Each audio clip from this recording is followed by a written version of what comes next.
A Hunter in Teyvat, Chapter 101, Fan Fiction, by Azazyel. Shenhe was having a great time training with the Raiden Shogun as she thrived in a martial arts environment, and frankly, she was well used to working herself to the bone in the name of self-improvement.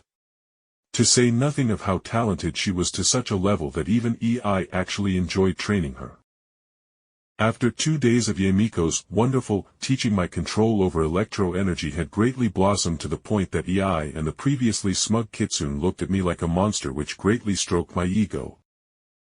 So typically most people with visions, except for some outliers like Shenhe, had similar stores of elemental energy they could channel with their visions if they didn't have some kind of supernatural bloodline.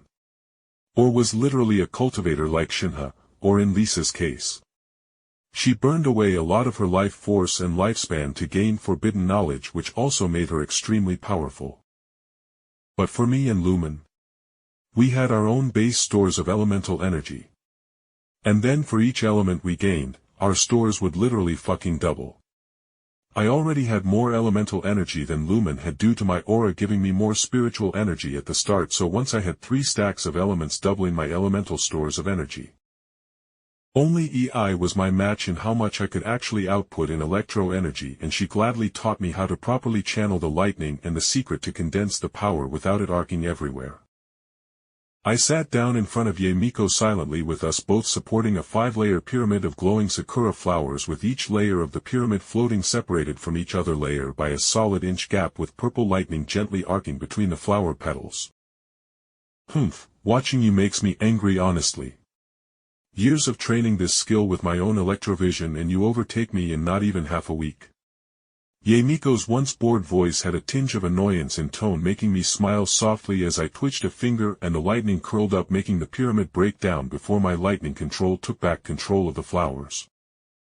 The Kitsune sniffed as she watched me form a ring of the flowers with my fingers, shooting out 3 dozen arcs of lightning that supported an individual flower petal, and then the ring began to slowly spin in place, with Yamiko sighing and saying with some amusement, "Well, you may not nearly be as talented as that little muscle head you brought along in using a sharp pointy thing. But EI certainly picked a worthy disciple purely for controlling electro energy." I let the flowers fall into my hand as I finally opened my eyes and looked at the Kitsune, who was lounging lazily across a large mat while eating some fried tofu I brought to her. As fried tofu directly from the city down below the mountain was her price for her lessons. And I smiled as Yamiko's honest evaluation was well appreciated, as I was well aware that Lumen was better with a sword than I was. I just survived my battles with Fatui and monsters with my aura, allowing me to take lethal hits and bully people with my semblance, as no one expects a mecha punching them in the back of the head. But with my greatly enhanced control and output of electro energy, I now had another great weapon to fall back on. So, beyond some other lessons that you will quickly pick up on, what else do you wish to learn here in Inazuma? Any plans to return to Watatsumi Island? Yamiko asked casually, and my body stilled for a moment before I snorted. I gave the smiling mischievously Kitsune a bland look before I spoke with some introspection. Honestly, I do need to. As down below is some remains of Kanria or something that Lumen and I need to look into. I spoke, and then after taking a breath, I continued. And of course, I hope that I can get EI to reverse her decision and fully halt the Vision Hunt decree and end this civil war.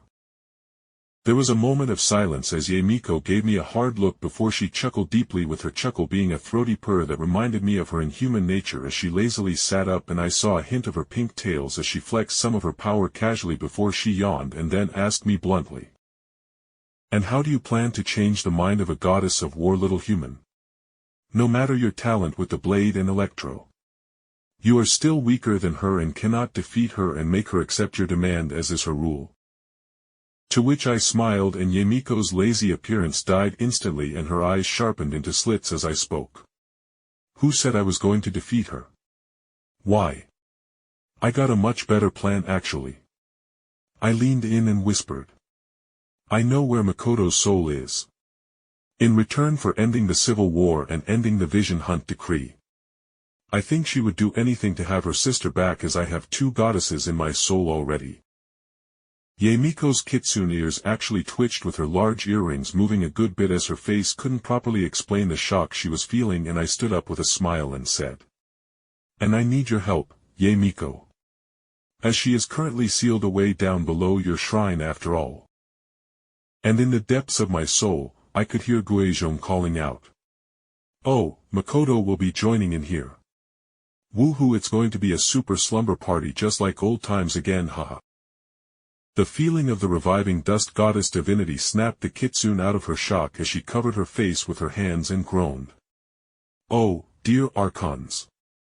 This is going to end in tears and you probably getting your legs and hands broken for doing this without EI watching."